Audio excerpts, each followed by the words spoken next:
joining me today on my channel. We are back with an update on my no grocery shopping for 4 to 5 weeks or so.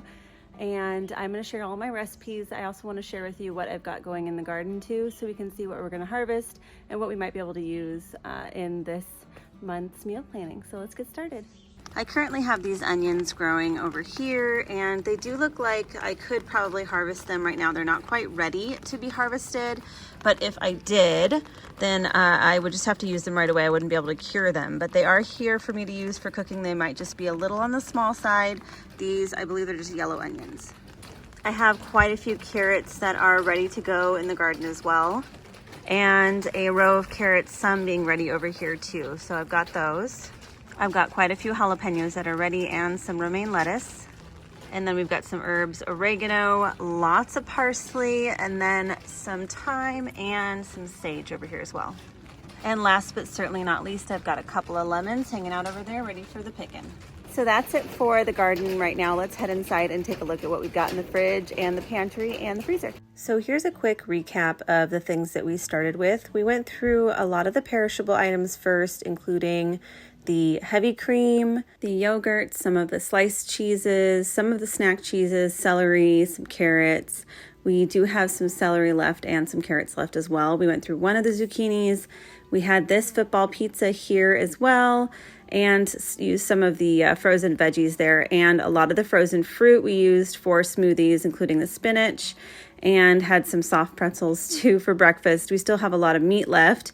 We used one of the pairs of chicken breast and this whole turkey. So we definitely have a few things left, which is nice. In the pantry, of course, we had a lot of things to start and did some serious snacking and ate a lot of the cereal, but we do have quite a bit left. And since we've decided to try to go about 4 or 5 weeks without actually doing a grocery shopping haul, I did give myself $20 to $25 a week to get perishables like milk, eggs, and butter.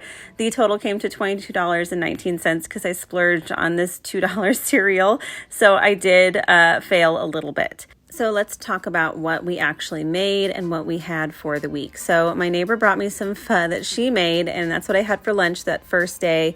And then I made a stir fry that night using a sauce that had soy sauce, oyster sauce, white wine, brown sugar, and rice wine vinegar. And I used up a lot of the veggies, onions, carrots, zucchini, and celery. So I also set aside the scraps though, so I could make some veggie stock later. So now that's in my freezer. I'll have all these recipes down below for you as well.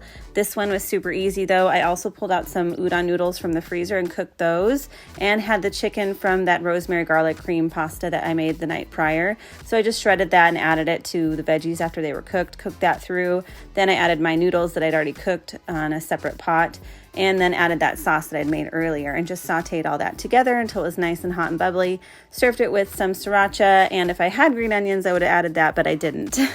So the next day for lunch, my son actually got the idea that he wanted to make some fresh bread. So I found this recipe that was a no-knead bread, and I could make it in 2 hours. It was just flour, salt, a little bit of instant yeast, some honey, and warm water. So super, super easy. I just mixed it all together, and it looked kind of funky, but I just covered it, set it aside for an hour, let it double in size, and then just turned it out onto a floured surface.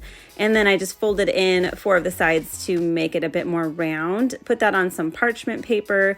Then I loosely covered that with some plastic wrap so I could put my Dutch oven in the oven cold.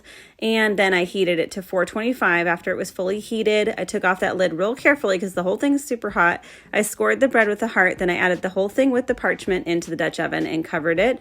I baked that for 30 minutes. After that, I took off the lid very carefully again and put it back in for about 15 to 20 minutes until it was golden brown. And look at that.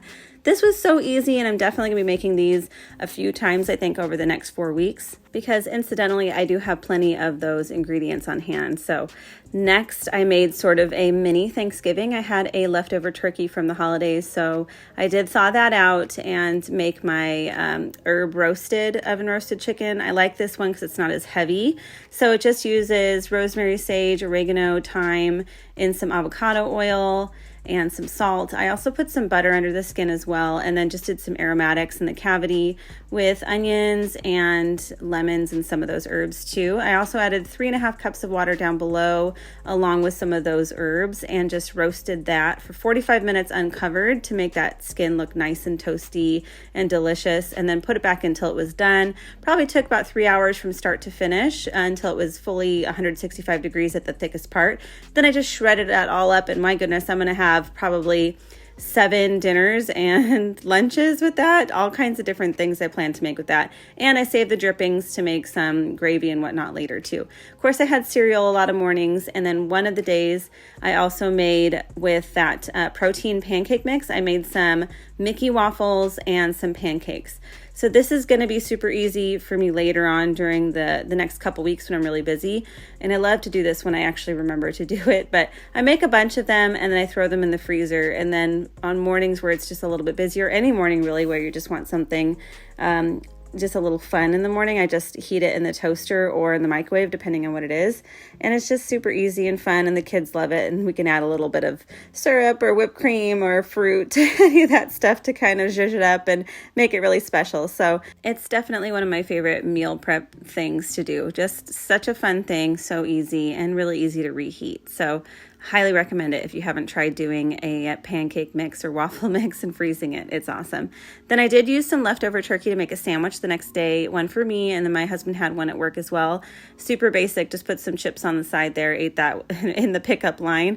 And that night we had pizza rolls, oh my gosh, and that football pizza. And the next day for lunch we had some boxed mac and cheese and some of that frozen fruit. I just thawed it out, and it was a delicious little side.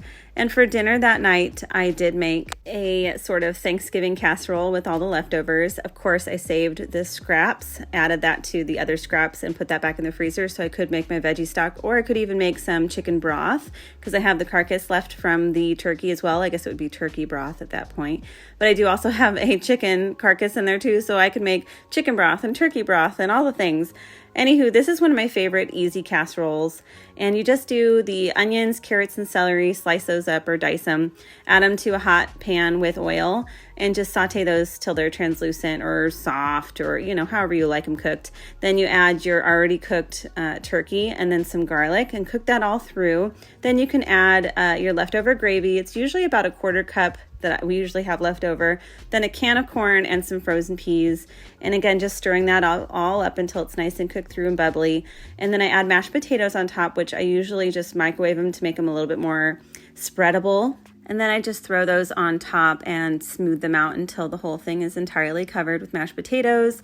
And that's when I throw this in the oven. If I don't have a oven-safe pan, I'll use a casserole dish instead. Like a 9x13 would work great at 375 degrees for about 25 to 30 minutes, just until those potatoes are golden brown, and they'll look fantastic. You can add some fresh parsley on top to add a little freshness to this too, and it's really delicious. Kind of like a shepherd's pie, but just a little more Thanksgiving-esque. And then I added some of those strawberries I thawed out with some whipped cream for like a special little dessert on the side for the kids, and they love that.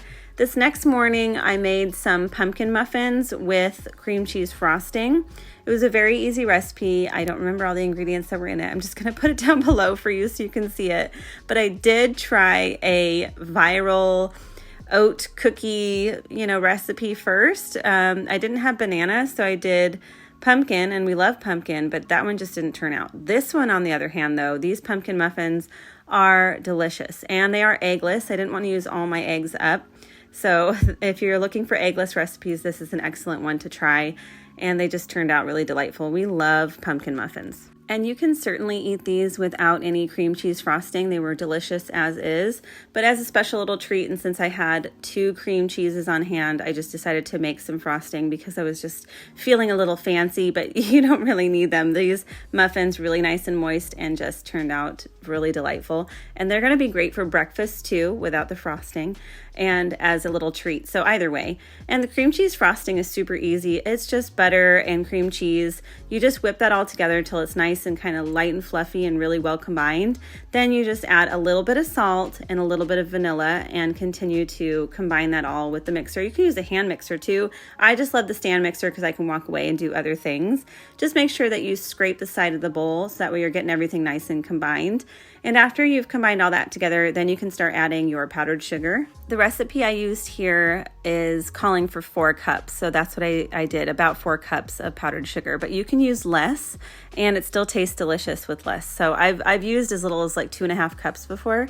So just taste it after about 2.5 cups and see if you need more sugar. Sometimes you just don't need it. So I love cream cheese frosting. You can do so much with it. It is just delicious.